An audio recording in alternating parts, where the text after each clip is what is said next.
CCN videos. I'm your host, Sandra Van Dyke, editor of Climate Control News. In this episode, we head to Sydney Opera House, which has achieved 4 green stars.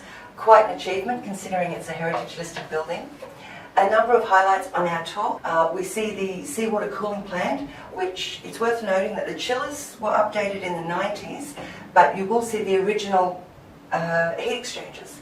We'll see the chill beam ceiling, and we'll talk to the building director, McTaggart, and sustainability manager, Naomi Martin.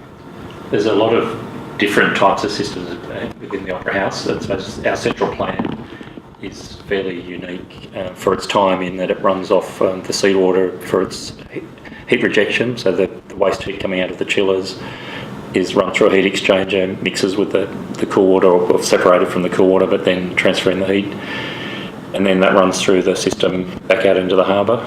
So the reason for that was to avoid the use of chimneys or stacks or cooling towers, all the traditional ways of doing that at the time, in order to preserve Woodson's vision for the beautiful shaped shells on the roof. Throughout the building there's something like 50 plant rooms.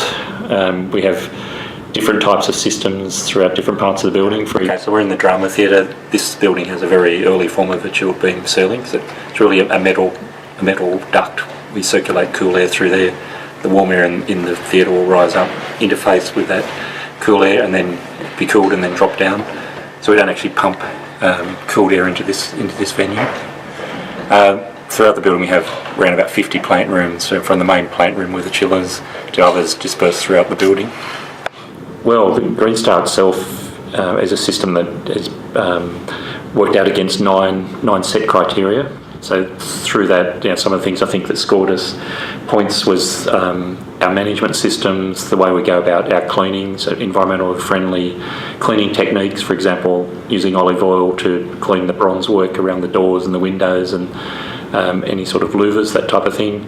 For the concrete, we use sort of a bicarbonate of soda solution to clean the concrete, ozone treated water for certain areas. The roof tiles themselves are interesting in that we don't clean those. The glaze that's on those is essentially self-cleaning, so that helps us with our environmental performance. I think the Green Star also considers things like transport, the energy efficiencies, how we conserve water. So a whole range of different things are considered. So we've achieved a 16% energy saving since 2000, and that was recognised, and we, as I guess one of the key areas we got points in Green Star. Also with transport, because we are a public transport hub, we're very lucky in that we're well placed, and we do have bike racks, and we do for staff and for visitors. And initiatives such as for people who are with mobility issues, there's a bus that takes them from the station back and forward, so that they can still take public transport. Our water use has reduced in water per attendee at Sydney Opera House, because we're increasing number of people, but we've actually reduced in our water efficiency per attendee. And we also were recognised for a lot of innovations that are particular to us. For example, our Reconciliation Action Plan and our accessibility program for performances to allow people with disabilities to attend performances as well as some innovation in concert hall lighting, where some new LED lights fixtures were designed to maintain the heritage values of the concert hall while allowing concert performance with multicolours as well.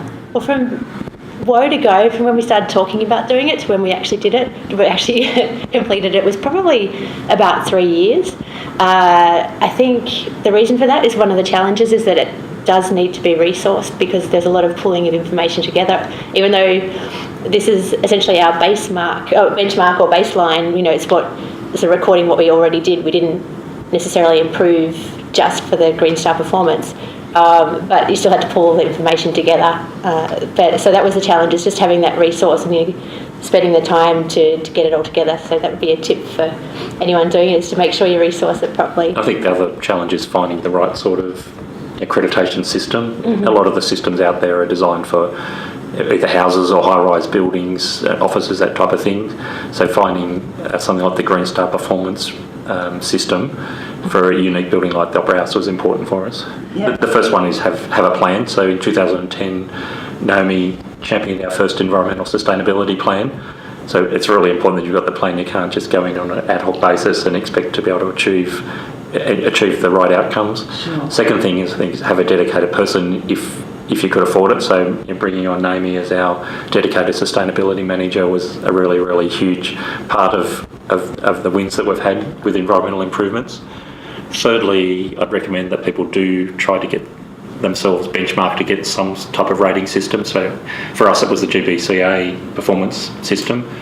And then lastly, everyone is looking to find funding for environmental initiatives. So there are a lot of grants out there, so it's good to do the research and see what's available. In our case, we've been lucky to get a couple of grants through the New South Wales government to be able to focus on particular initiatives that are in our sustainability plan. We've got a few things underway. We've just led a contract for a complete renewal of our building management system. So, the system that's controlling the central plant, but then out to all the field devices, and complete renewal of the system. So we're expecting we're going to get another uplift in energy performance once that system is completed and commissioned.